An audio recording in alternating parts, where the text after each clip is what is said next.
which is helping clear some of the fluid, but as I do it stronger, I can feel the poison going back through the capillaries, back into the back of the eye sockets. I can feel poison being pumped back there, and my eyes getting heavier and heavier, to the point where I realise if I don't close my eyes for a few moments and have a bit of a break here, I mean, I'm going to be no good for anything. So I thought, well, I'll close my eyes, have a sleep for a few moments, and then try again.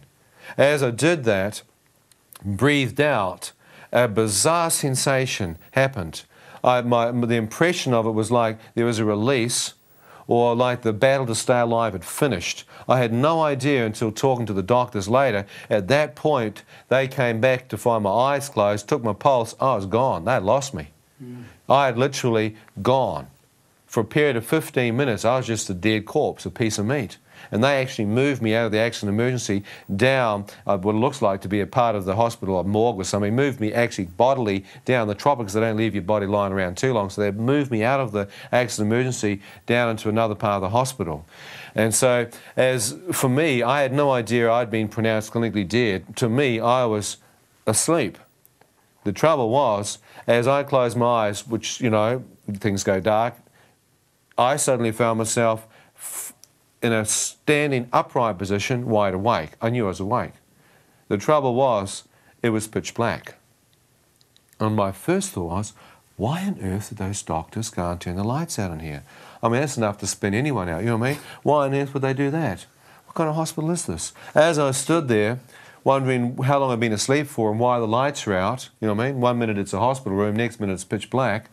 I thought, well, don't freak out. Let your eyes accustom to the dark. Maybe you've woken up too quick. So I kept looking, thinking my pupils are dilated. No light. Couldn't see a thing. It was pitch black, like a dark room. So, well, okay.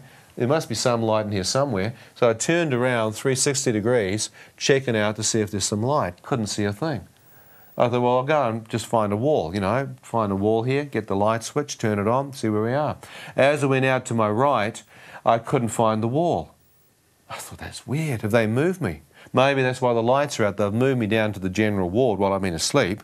I've woken up, the lights are out, they don't want to wake the other patients. So I thought, well, I'll go back to my bed, find my hospital bed, should be a lamp near there, and that shouldn't wake too many people up. So I started moving back to the left, groping around looking for my bed. Couldn't find it. I thought, great, you idiot, now you've lost your bed. How on earth did you do that? You know what I mean? You would talk to yourself. So I'm groping around trying to find my hospital bed, can't find it, and another thought comes into my mind. It's so dark in here, you can't even see your hand in front of your face. I thought, well, is it that dark?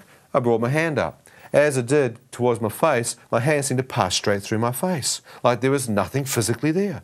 I thought, that's impossible. You can't miss your head, it's not that dark. 2 hands. Brought both hands up to where my face should be. Both hands seemed to pass straight through. So where's my arm, my body, my hands? As I went for different parts of where my human form should be, there was nothing physically there. It was like you're outside of your body. But before I could think too much about that, I'm thinking, well, what is this place? What's this darkness? As I stood there, I began to tune myself to it. I could sense the darkness had an evil presence, a cold, encroaching evil pervading the atmosphere. Like, it wasn't just physical, but there was a spiritual darkness, you know what I mean? Like it was evil in there. And as I stood there, I began to sense something out to my right looking at me. In front of me, I felt like invisible eyes of something or someone checking me out. You ever felt that? Ever kind of felt like when you're walking home at night, sometimes someone's checking you out and you get a bit of a chill through your spine? Well, you intensify that about 100 times over. I'm standing there sensing not only something, but there's something moving towards me. As I feel the movement in this darkness towards me, I move back. As I do, a man screams at me to the right, out of the midst of the darkness, and says this, "Shut up!" I went, "Shut up?" I said, "Nothing. What are you talking about?" You know, responding to him, I braced myself for a hit. As I did that, another voice of a man screamed at me to the left. He said, "You deserve to be here." "Deserve to be where? Where am I?" Another man in front of me. "You're in hell. Now shut up." Well, I don't believe in hell. I was an atheist. I believed hell was a religious trip put on people to scare them into their religion. I thought all religions are based in fear. If there was a hell, it'd be a party time. You know what I mean? The Jury headbanging stuff. You know what I mean? Sex and drugs and rock and roll. You know what I mean? I'm thinking that's what it'll be. Party time. Everything you can't do up here, you can get away with down there. I thought I'd rather be down there than up there in the clouds with a white sheet on, having some little, given a harp to play, you know what I mean, and some little fat baby with wings on firing arrows at me. I thought I'd rather be, you know, down here partying than up there in the clouds playing the harp or something. I mean, really. But see, both of those concepts just went out the window. I'm standing not down in the party time with the lads. I'm standing here outside of my physical body. Pretty hard to grab your bear down there, isn't it? Right. Can't find your face. I mean, and jokes aside, you wouldn't want your worst enemy to go there. It was like I was standing there. I thought, man, this is like a holding tank. This is like, I mean, this could be real. It's not the place where your physical body goes, because I realised my physical body must be up in the hospital, you know what I mean? That's where, for a guy, aware of a lot of it's like you're suddenly getting a download of reality. This could be the pit. Yeah. And these men are in the same place. And your thought is like speech to them. You could be there 5 minutes to 5,000 years. You can't get tired. You can't tell time. You could actually be here. This could be it. As I stood there, realising I could actually be in hell, in total darkness, a radiant beam of light pierced through the darkness above me. As this light touched my face, I felt an awesome presence go through me, and my entire body seemed to lift off the ground and be translated up into this light and radiance.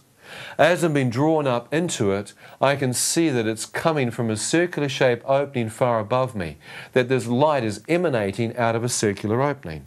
I feel like a speck of dust being drawn towards this light. As I'm being drawn up towards it, I thought, is this real?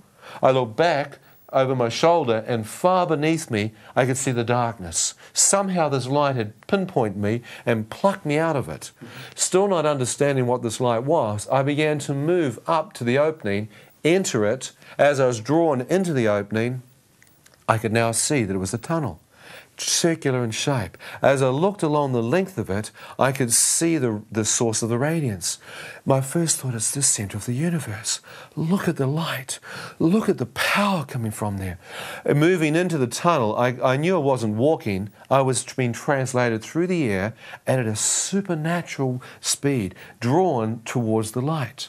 As I'm being moved towards it, I watch as a wave of radiance comes up. As this wave of light comes off the source, it touches me and I feel warmth, comfort. All that kind of fear and darkness just seems to go out of me, and I feel a living light go through me. As I moved through it, I thought in the darkness I couldn't see my hand in front of my face. Maybe in this radiant light I can see something. So I turned my head, you know what I mean, to look. As I looked to my right, I saw my arm, my hand outstretched, because I mean I've been drawn towards it. As I looked, my arm was transparent, full of light, totally full of radiance. I thought, that's bizarre. I'd stopped in the tunnel. I thought, I don't want to stop here. I want to see more. I don't know what's happened to me, but I want to see what's down there. As I continued to look back to the source of the radiance, I felt myself again move along the tunnel towards it. As I did, another wave of light came up. As this wave of radiance passed into me, joy, total joy, filled me. I thought, that's awesome. What I'm going to see next is going to be the most incredible thing a man could possibly see. As I popped out of the tunnel, I watched now where the tunnel had constricted the size and diameter of the light I could see. I now had unrestricted access to the radiance. As I looked out, I could see I was standing in what appeared to be the centre of the universe. All light and power seemed to be directly in front of me. Shafts of radiance came out from the central core. It was like a